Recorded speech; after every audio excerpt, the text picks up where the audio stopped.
This is the Bodhisattva Avalokiteshvara.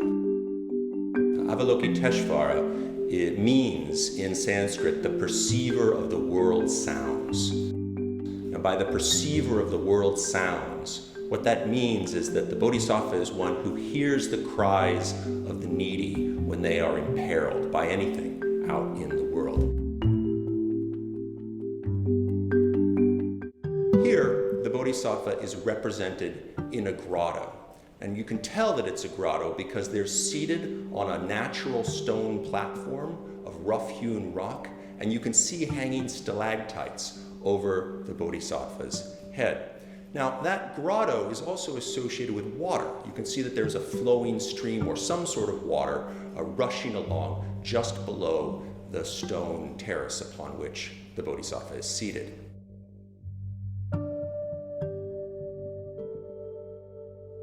One of the things that makes this painting difficult to look at for a viewer today is because the way the painting appears right now is very, very different from the way it appeared when it was first painted. It's gone through a variety of different material transformations, and the most noticeable of these transformations has to do with the quality of the ground on which the painting is painted. That silk has faded considerably over time, and as the silk ages, it becomes a sort of dark brown color. When this painting was originally painted, it would have been much, much brighter. Painted on the surface, the background would have looked a sort of pale ivory color. But now, it's a sort of almost a coffee color in terms of its brown hue.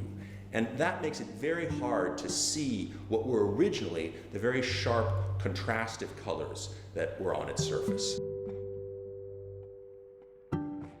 When this painting was originally experienced as a devotional image in a Buddhist temple, the space in which it was seen was very different from the modern sort of gallery spaces in which one sees this and other images like it today. That space would have been much, much darker, and it would have been lit with lamplight, candles, and so forth. That light would have actually had a dramatic impact on the visual appearance of the image. The painting is filled with gold accents.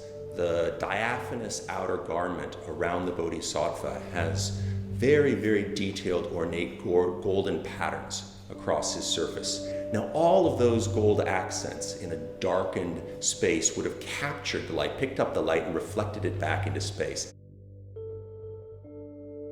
The water moon refers to a classic image in Buddhist doctrine, and that's the image of the moon reflected in water. And that image is used as a metaphor for the illusory nature of the phenomenal world.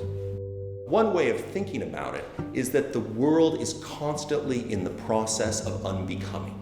That what we look at when we see the world around us is not something that's permanent, is not something that's persistent, but something that's constantly in a process of change.